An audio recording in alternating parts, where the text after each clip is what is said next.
તો રાહ જોવાઈ રહી છે વિંગ કમાન્ડર અભિનંદનની કે જે કે યોદ્ધા તરીકે ગયા અને પાકિસ્તાનની સામે ઝૂક્યાની સામે હતા પાકિસ્તાન સેનાના અધિકારીઓ અને તેઓ તેમની કડક રીતે પૂછપરછ કરતા હતા, પરંતુ આ એક એવો મહાન યોદ્ધા હતો કે તેમણે એક પણ સવાલનો જવાબ આપ્યો નહીં, કારણ કે વાત હતી એ ભારત દેશની અને ભારત માતાની જ્યારે વાત આવતી હોય છે ત્યારે ભારતીય જે જવાન હોય છે તે એક શબ્દ પણ ઉચ્ચારતો નથી ભારત વિરુદ્ધના કે પછી એવી કોઈ માહિતી નથી આપતા હોતા, જેને કારણે દેશને જે શરમથી માથું ઝૂકવું પડે.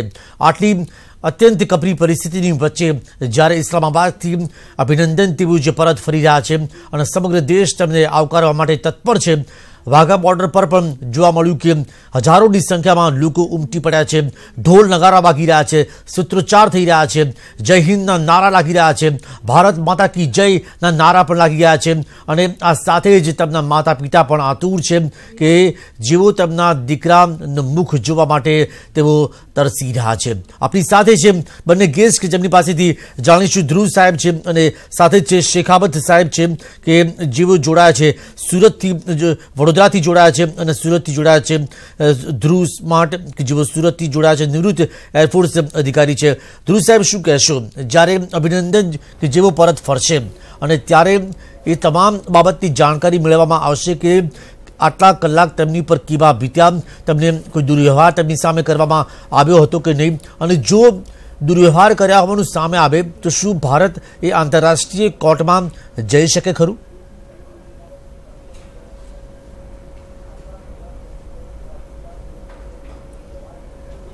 જી, અભિનંદનજી જ્યારે આપણે ભારત પરત ફરશે અને આપણને સોંપવામાં આવશે ત્યારે એમના બધી સ્ટેટમેન્ટ લેવામાં આવશે, બધી પૂછપરછ કરશે અને ત્યાં શું ઘટના બની, કેવી રીતે કઈ પરિસ્થિતિમાંથી એવો પસાર થયા, કોઈ એમની જોડે દુર્વ્યવહાર કર્યો છે, મારપીટ કરી છે કે કંઈ ખોરાક બાબતની અંદર આપણે કંઈક કર્યું હોય તો તે બધી જાણકારી મેળવવામાં આવશે. આવતાની સાથે જ એમનો મેડિકલ ટેસ્ટ લેવામાં આવશે કે જે જરૂરી છે મેડિકલ ટેસ્ટ એમનો કરવામાં આવશે અને મેડિકલ ટેસ્ટનો રિપોર્ટ લેવામાં આવશે. બધી જાણકારી મેળવીને એ પછી જો કોઈ દુર્વ્યવહાર કે એવું કંઈક સાબિતી કે કોઈ એ પ્રમાણેની માહિતી એવો આપશે તો જરૂર એની સામે કાર્યવાહી કરવામાં આવશે. જી, પણ શેખાવત સાહેબ, જે આપણી પાસેથી જાણવા માંગીશ કે ભારત સતત કહેતું આવ્યું હતું કે જીનીવા આંતરરાષ્ટ્રીય સંધિનું જે ઉલ્લંઘન કર્યું છે પાકિસ્તાને, એટલે ત્યારથી ભારત જે નારાજ થયું છે. ભલે તેમણે અભિનંદનને છોડી દેવા માટેનો નિર્ણય કર્યો હોય અને દબાણમાં આવીને આ નિર્ણય લીધો હોય, પરંતુ લાગે છે કે ભારત છોડશે નહીં પાકિસ્તાનને, ત્યાં આંતરરાષ્ટ્રીય કોર્ટમાં જરૂરથી જશે.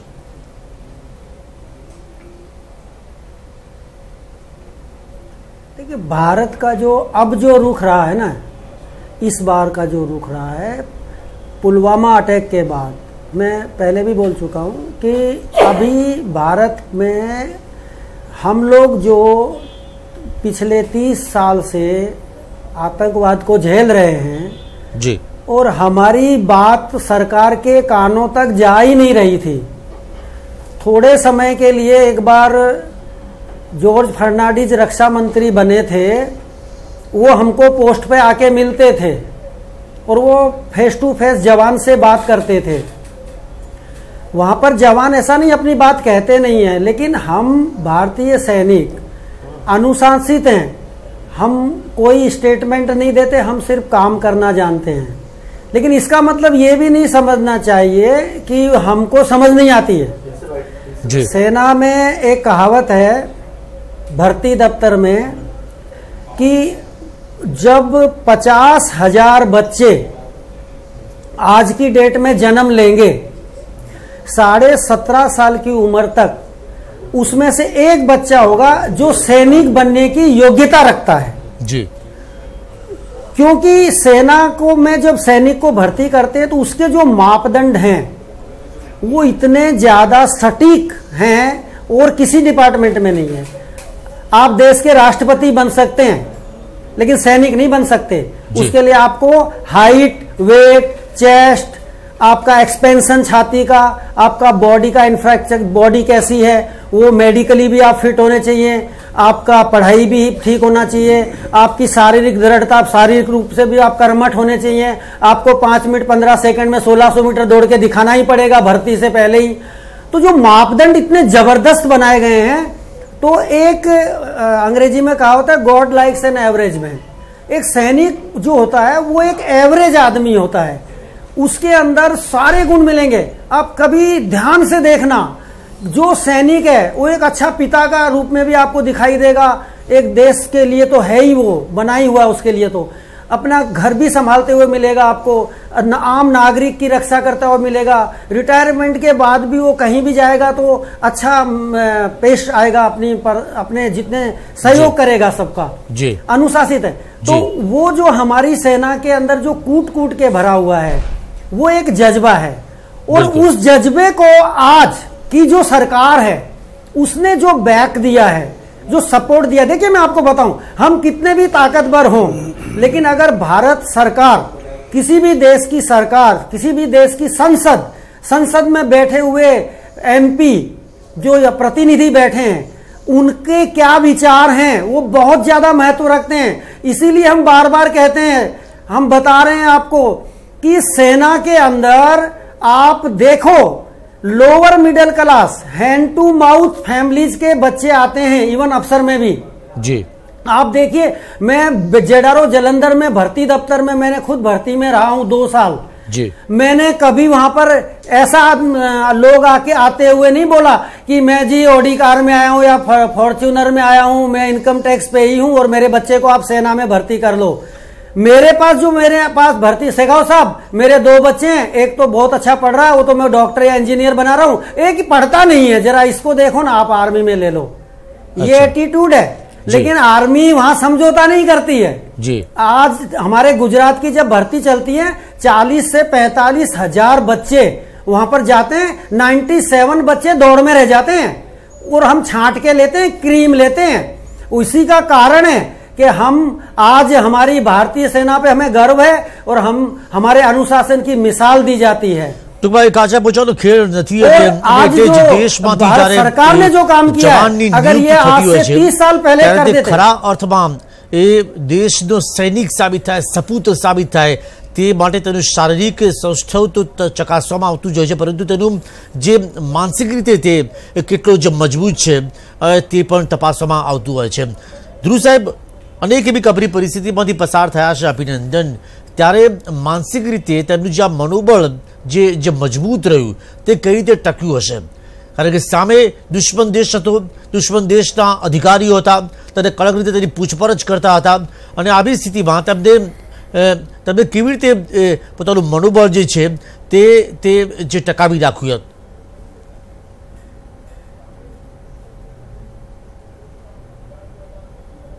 જી, ભારતીય સૈન્યમાં જોડાયા પહેલા સાહેબે જે રીતે કહ્યું તે પ્રમાણે દરેક વ્યક્તિની ચકાસણી કડક રીતે થતી હોય છે અને એ માપદંડની અંદરથી પસાર થયા પછી એને ભરતી કરવામાં આવે છે। અને સ્પેશિયલી પાયલોટ તરીકે રિક્રુટ થવા માટે કે ભરતી થવાની અંદર એના માપદંડ ઘણા જ અઘરા છે।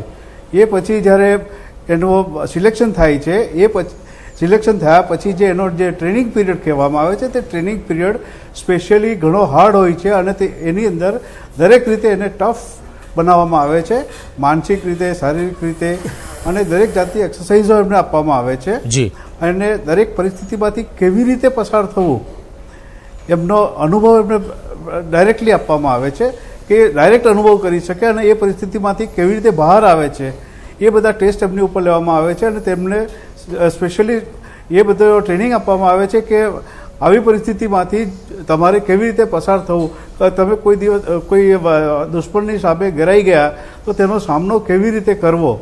હાથમાં બંદૂક હોય તો એ બંદૂક હોવું જરૂરી નથી, પરંતુ એ બંદૂકને જ્યારે આપણે દુશ્મન આપણી સામે આવે એ સમયે બંદૂકને આપણા હાથમાં કેવી રીતે ઉઠાવવી, દુશ્મનની સામે કેવી રીતે ધરવી, અને પછી એટલી જ હિંમત આપણામાં હોવી જોઈએ કે તેને આપણે ઠાર કરી શકીએ।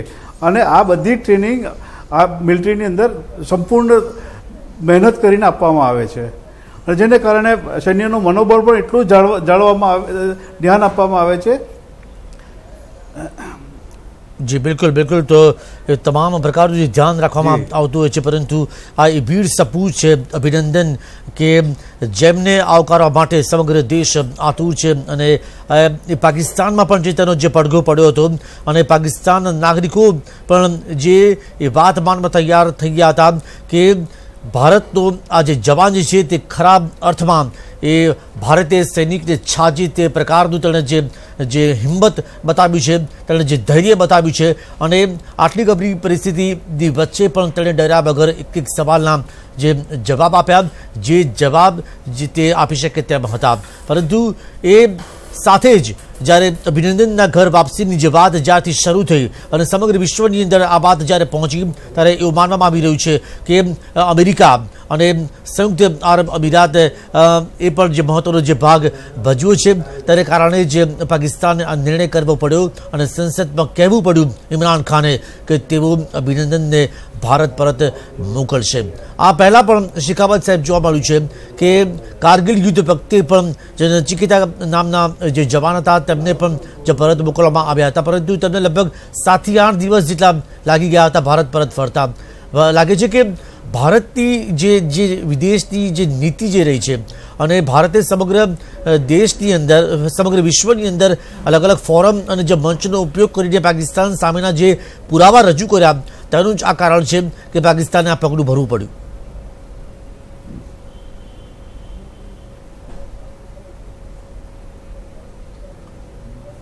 जी शेखावत साहब।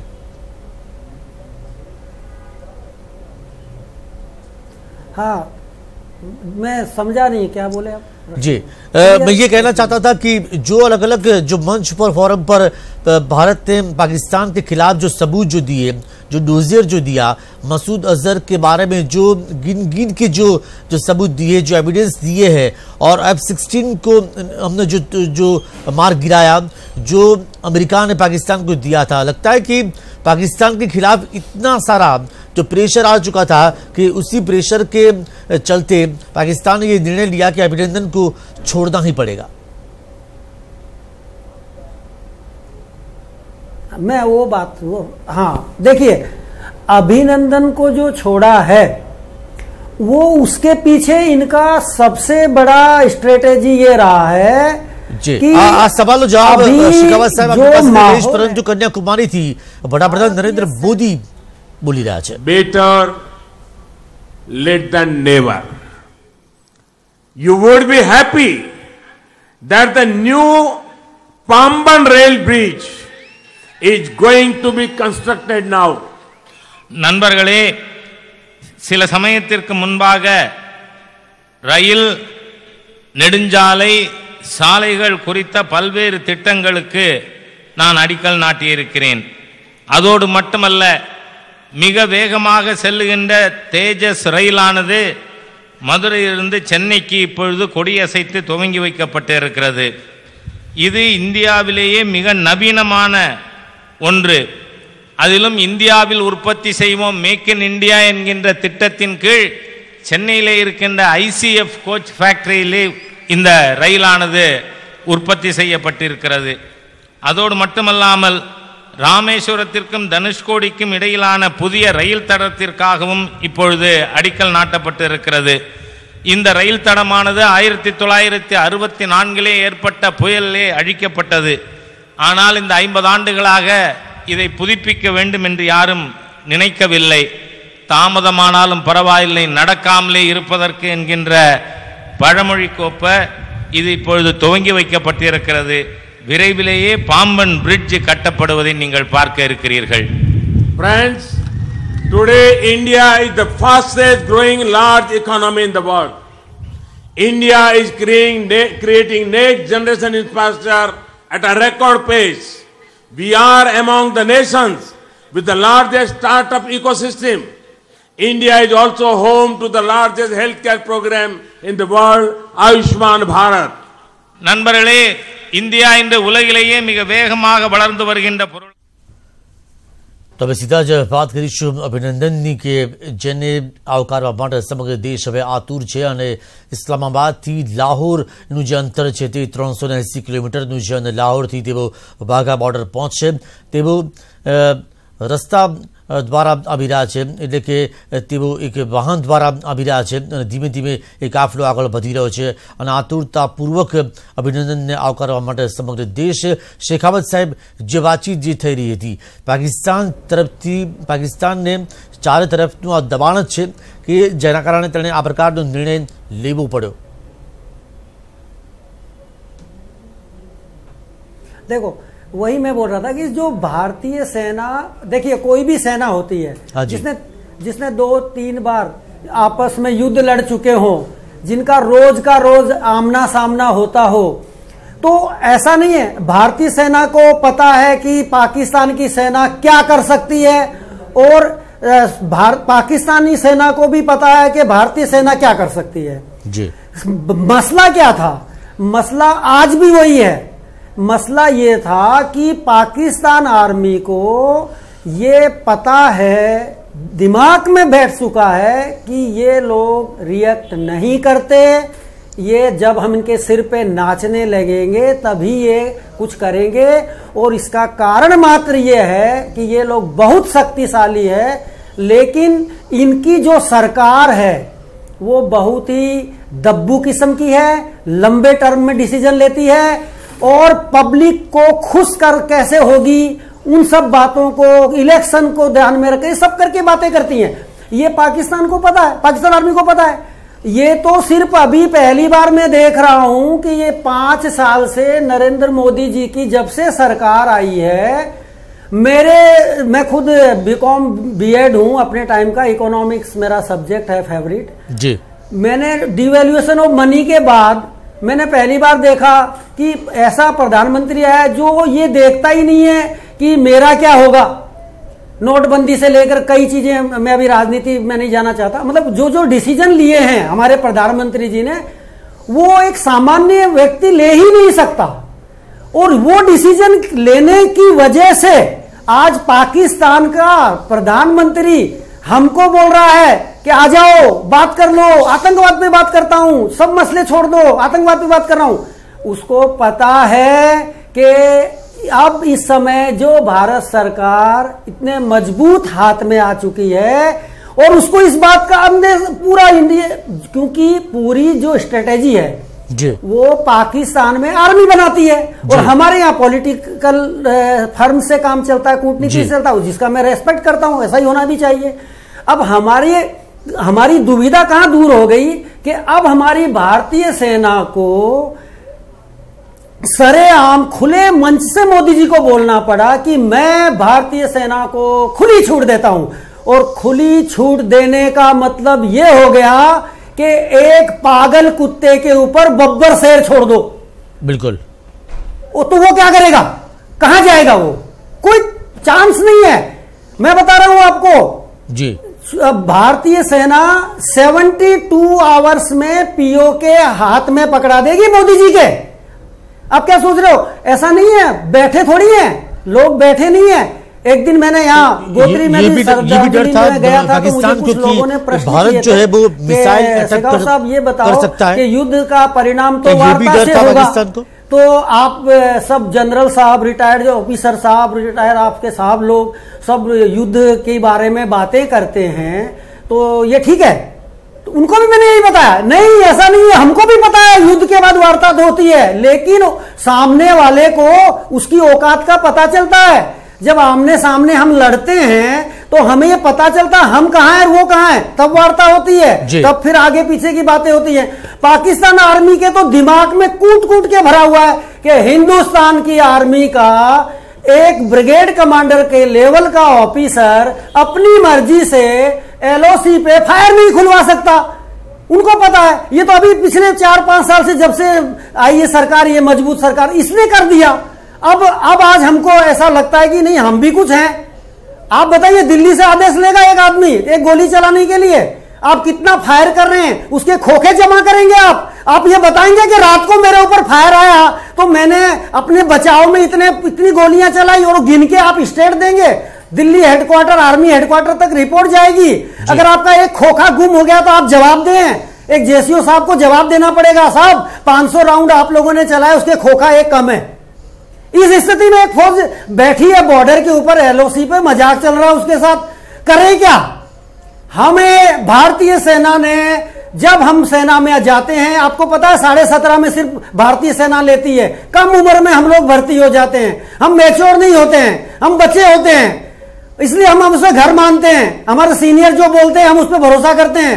हमें बताया जाता है कि आपको कुछ गलत बात नहीं करनी है, आपको जो आदेश मिलता है उस पर काम कीजिए, आपको भारत सरकार से क्या लेना है, आपके ऊपर जो आपका कमांडर बैठा, इमीडिएट कमांडर, आप उसके एक्शन पर एक्शन कीजिए। हम लोग करते हैं और यही कारण है कि आज तक हम करते हैं, लेकिन हमारे को नुकसान ये हो गया कि हमारे इमरान खान लोगों ने अंडर एस्टिमेट कर दिया। अंडर ये नहीं कहा अंडर एस्टिमेट कर दिया, मिसाइल हमलों कर सके, हम जवाब ही नहीं देंगे। अब उनको ये पता चल गया जी कि हम जवाब देंगे, अब देखिए जवाब ले तमाशा कैसे बदल लिए, जाता है, पूरा का पूरा बदल जाएगा। पाकिस्तान ने डर હતો એ વાતનો કે મિસાઇલ એટેક કરી શકે છે ઇમરાન ખાન, જે રીતનું મનોબળ ભારતીય સેનાનું વધ્યું છે છેલ્લા કેટલાક સમયથી।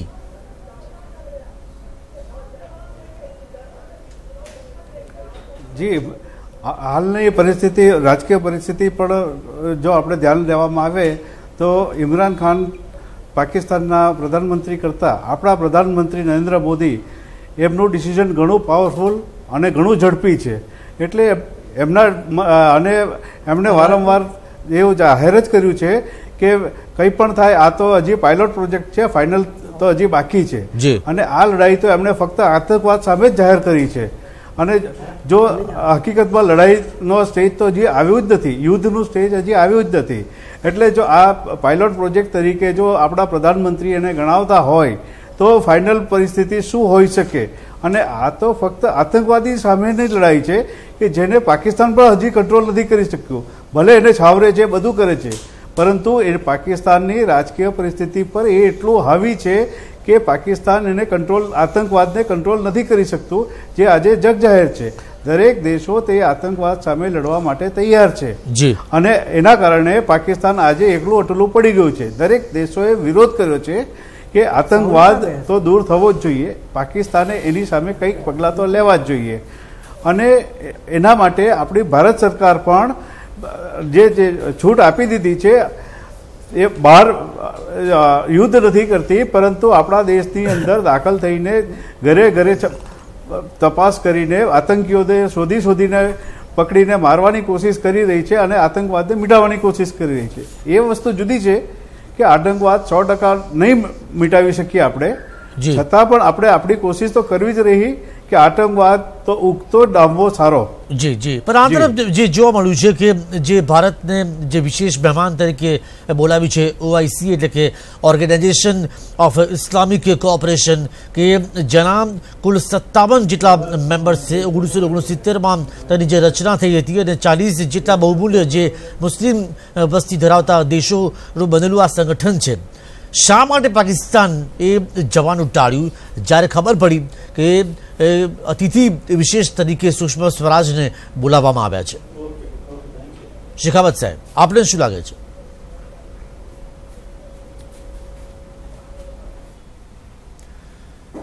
જી ધ્રુવ સાહેબ, આપ આપનો જવાબ આપશો? શેખાવત સાહેબ પાસેનો સંપર્ક કપાઈ ચૂક્યો છે, તેમની પાસેથી જવાબ મેળવીશું, પરંતુ આપનું આ અંગે શું માનવું છે? જી, આ ઓઆઈસીની અંદર આમંત્રણ આપણને આમંત્રણ આપવામાં આવ્યું છે, તે આપણું ઘણું સારું નસીબ કહેવાય કે મોટે ભાગે એની અંદર મુસ્લિમ કન્ટ્રીઓનું પ્રભુત્વ છે અને એની અંદર ભારત જેવા દેશને આમંત્રણ મળ્યું છે। હવે પાકિસ્તાન એ જાણતું જ હતું કે આ આતંકવાદનો મુદ્દો એની અંદર ભારત ઉઠાવશે, 100% ઉઠાવશે, અને આતંકવાદ મુદ્દે પાકિસ્તાન એકલું અટલું પડી ચૂક્યું છે। હવે આ કન્ડિશનની અંદર જો એ ત્યાં આવે તો એમનો જ ઇસ્લામિક દેશ એમને કંઈ સમજાવે કે એનો કંઈ વિરોધ કરે કે કંઈક પણ કરી શકે, અને ભારતનું મંતવ્ય તો આજે આપણે જોઈ ચૂક્યા છે। હમણાં સુષ્મા સ્વરાજજીએ જે એમનું ભાષણ આપ્યું છે તેમણે કીધું છે કે આપણે આતંકવાદને તો કંઈ પણ રીતે ખતમ કરવો જ જરૂરી છે। જી જી, પરંતુ જે પાકિસ્તાને જે ખરેખરી જે કહી દીધી ઓઆઈસીની અંદર કે પાકિસ્તાન જો માનતું હોય કે તે કોઈ ધર્મની ખિલાફ લડી રહ્યું છે, પરંતુ તેવું નથી। ભારતની લડાઈ માત્ર ને માત્ર એ આતંકવાદ સામેની લડાઈ છે અને કદાચ આ જ કારણ છે કે પાકિસ્તાનના જે વિદેશ મંત્રી જે છે તેમણે જવાનું ટાળ્યું. એ વિદેશ મંત્રી શાહ મહમૂદ કુરેશીએ કહ્યું કે જો ભારત આવતું હોય તો અમે નહીં આવીએ. આમ હવે જે 57 દેશોની વચ્ચે પણ પાકિસ્તાનની આ સૌથી મોટી લપડાક છે. એક મોટો ઝટકો લાગ્યો છે કે ભલે પાકિસ્તાન ના આવે કે જે પ્રાથમિક સભ્ય છે ઓઆઈસીનું, જે 57 જે સભ્યો છે તે પૈકીનું તે પ્રાથમિક સભ્ય હોવા છતાં પણ પાકિસ્તાન આ વખતે ન ગયું અને તે જ બતાવે છે કે પાકિસ્તાનની અંદર કૂટીને જે પાપ ભર્યું છે અને એ પાપને કારણે જ તે પોતાનો જે ભાંડો ફૂટી જશે એ 57 સભ્યોની વચ્ચે અને પાકિસ્તાન માટે બચવા માટેની, મોઢું છુપાવવા માટેની કોઈ જગ્યા બાકી નહીં રહે. જે અલગ અલગ મંચ પર ભારત જઈને તે પુરાવા રજૂ કરી રહ્યું છે. ધ્રુવ સાહેબ.